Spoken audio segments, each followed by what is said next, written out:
সবাইকে সংবাদ এক নজরে স্বাগত। সাথে আছে আমি সোনিয়া ইসলাম। গণভোট অধ্যাদেশ 2025-এর খসড়া অনুমোদন দিয়েছে উপদেষ্টা পরিষদ। দুপুরে প্রধান উপদেষ্টার সভাপতিত্বে অনুষ্ঠিত বৈঠকে এই অনুমোদন দেয়া হয়।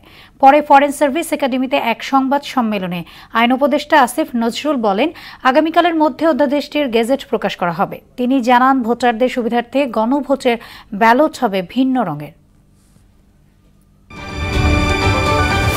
রাজনৈতিক সম্পৃক্ততা থাকা সদস্যদের নির্বাচন পর্যবেক্ষণের দায়িত্ব না দিতে পর্যবেক্ষক সংস্থার প্রতি আহ্বান জানিয়েছেন প্রধান নির্বাচন কমিশনার এএমএম নাসির উদ্দিন।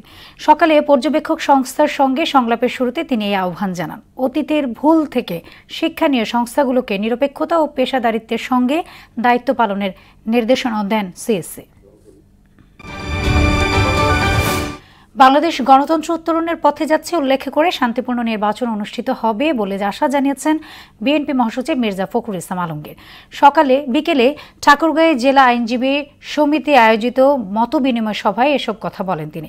দেশের গণতান্ত্রিক অধিকার ও আইনের শাসন রক্ষায় আইনজীবীরা গুরুত্বপূর্ণ ভূমিকা পালন করছেন বলেও জানান মির্জা ফখরুল। ৪৭তম বিসিএস লিখিত পরীক্ষা পেছানোর দাবিতে আন্দোলন চালিয়ে যাচ্ছেন সারা দেশের পরীক্ষার্থীরা। দুপুরে রাষ্ট্রীয় অতিথি ভবন যমুনা অভিমুখে আন্দোলনকারীদের লং মার্চে বাধা দেয় পুলিশ।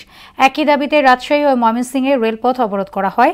বিসিএস পরীক্ষার্থীদের আন্দোলনের দীর্ঘক্ষণ বন্ধ ছিল ঢাকা আরিচা মহাসড়ক।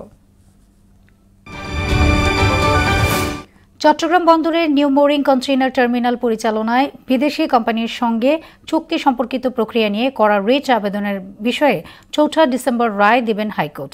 রিটকারী আইনজীবী বলেন, এ ধরনের চুক্তি করার মতো আইনগত অধিকার অন্তর্বর্তী সরকারের নেই। যদিও অ্যাটর্নি জেনারেল জানান, এটি বর্তমান সরকারের এখতিয়ারভুক্ত।